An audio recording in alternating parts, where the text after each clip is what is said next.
এদিকে আছে পালকিটা। আর আসসালামু আলাইকুম guys, welcome back to my another blog. So guys এখন চলে এসেছি আমি বোলপুরের সৃজনী শিল্পগ্রাম গাইস। আর এই সাইডে ভিউগুলো দেখতে পাচ্ছ, এটা হচ্ছে বোলপুরের একটা ঐতিহ্য আর সংস্কৃতি। সো চলো এখন আমি যাবো ভিতর দিয়ে। আর গাইস যতবার আমি সৃজনী শিল্পগ্রাম এসেছি ততবারই আমার কাছে নতুন কিছু মনে হয়েছে। সো এখন দেখতে পাচ্ছ এগুলো একটা নতুন খুব সুন্দর করে বানানো হয়েছে গাইস, বারবার থিমগুলো চেঞ্জ। সো আজকে আমি বোলপুরে এসেছি বিশেষ একটা কারণে। সো চলো, যেহেতু বোলপুর এসেছি সো সৃজনী শিল্পগ্রামটা তোমাদেরকে ঘোরাবো। আর গাইস এখানে দৃশ্যটা কেমন লাগছে তোমরা কমেন্টে বলবে।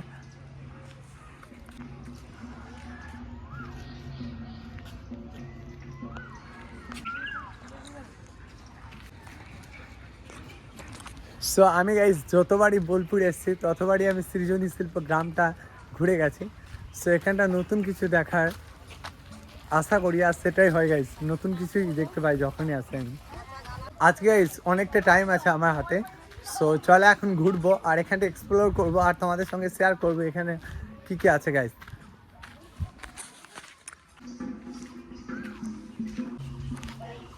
সো এটা গাইস বাংলা বাড়ি। বোলপুরে এলে বেশ কয়েকটা বাড়ি দেখতে পাবে, বেশ কয়েকটা রাজ্য দেখতে পাবে এখানে, উড়িষ্যা, মণিপুর, সিকিম, আরও অনেক কিছু, ভুটান। সো সেই ঐতিহ্যগুলোই আছে এখানে এর মধ্যে। সো চলো আজকে আবার নতুন করে দেখাই গাইস তোমাদেরকে। সো অনেক দিন পর আমি এসেছি।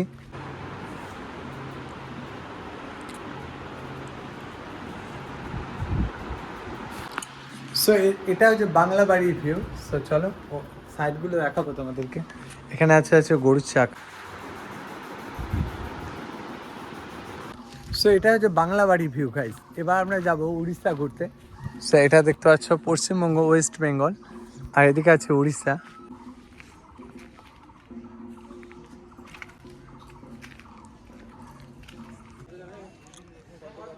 সো গাইস এখানে আছে সেই ঐতিহ্যবাহী পালকি। আগেকার দিনে মানুষরা পালকি হিসেবে বিয়ে করতো। সো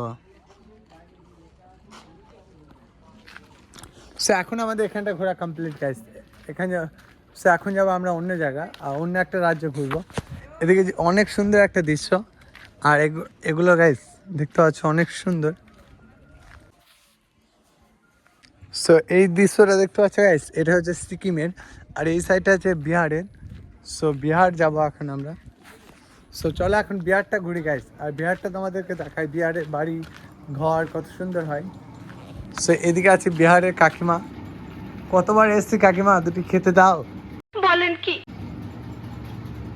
এগুলো হচ্ছে বিহারের দৃশ্য গাইস। আমি তার বিহার যেতে পারলাম না, বাট এগুলো দেখো।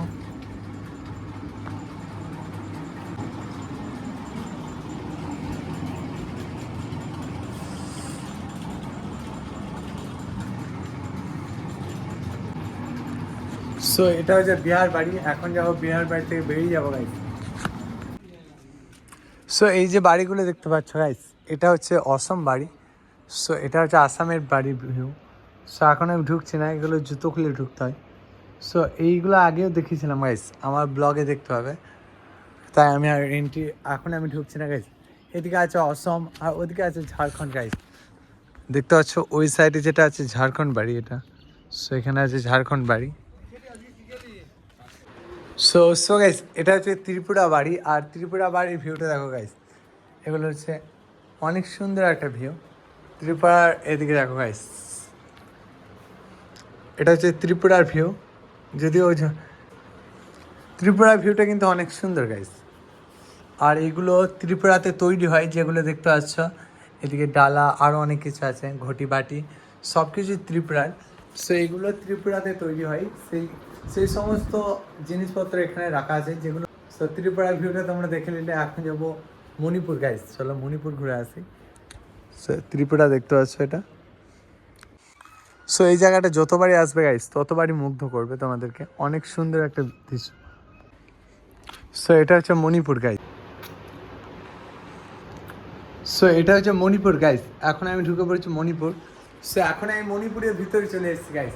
আর মণিপুরের ঐতিহ্যটা খুবই সুন্দর গাইস। মণিপুরটা আসলেই অনেক সুন্দর। দেখো এই দেখতে পাচ্ছ মণিপুরের এগুলো পুতুল মনে হচ্ছে, যা অনেক সুন্দর। আর এই মণিপুরে গাইস সব থেকে বেশি মাটির জিনিসপত্র দেখতে পাচ্ছি এখানে, এগুলো সবই দেখতে পাচ্ছ মাটির তৈরি গাইস। মণিপুরে অনেক কিছু আছে এখানে। সো এদিকে আছে মণিপুর ড্রেস গাইস, আগেও দেখেছিলাম পিনটা খুলে গেছে, এখনও পিনটা খুলে আছে। সো মণিপুরের ড্রেসের পিনটা লাগায়নি। সো মণিপুরের ড্রেসটা গাইস, মণিপুর যতবারই এসেছি ততবারই দেখেছি পিনটা খোলা। সো এখানে গাইস পিনটা কেন লাগায় না আমি বুঝতে পারি না। সো যাই হোক, ওনারা নোটিস করে নাই, দেখেনি। সো চলো এখন মণিপুর ঘোরা কমপ্লিট।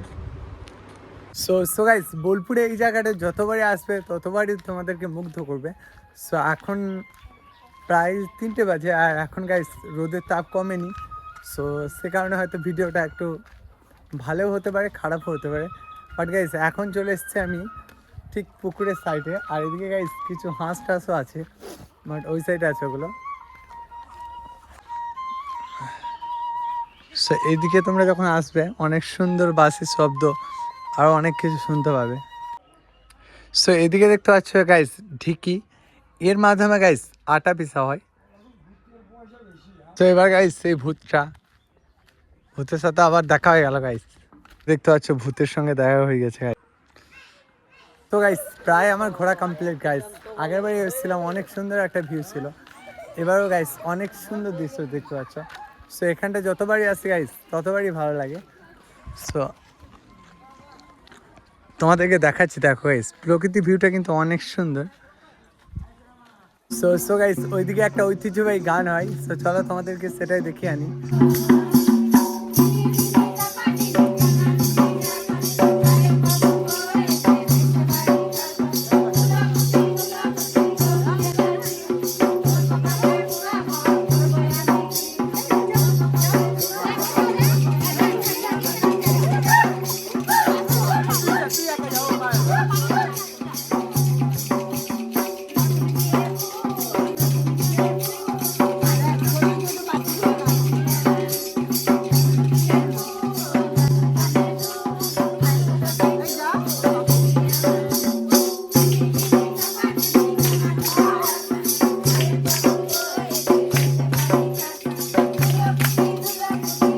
তো ছোট বাচ্চাগুলো দেখো গাইস অনেক সুন্দর।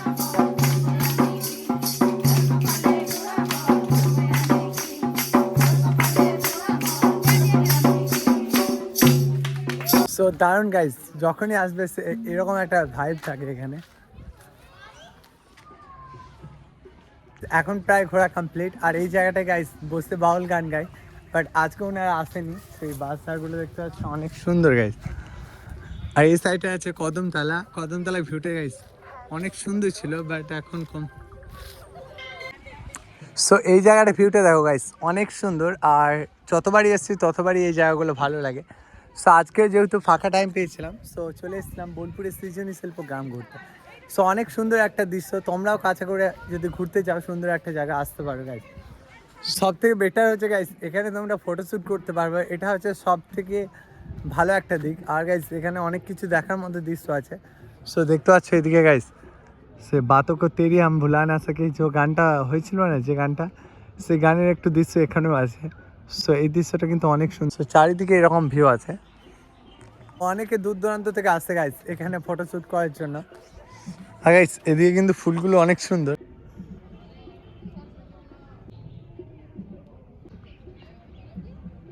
সো এখানটায় ভিড় লেগেই থাকে, আর অনেক সুন্দর সুন্দর দৃশ্য আছে। সো তোমরাও আসতে পারো, স্টুডেন্ট হলে মাত্র 10 টাকা টিকিট প্রাইস গাইস। সো এখন গাইস আমার ঘোরা কমপ্লিট, সো এখন যাবো বাড়ি গাইস।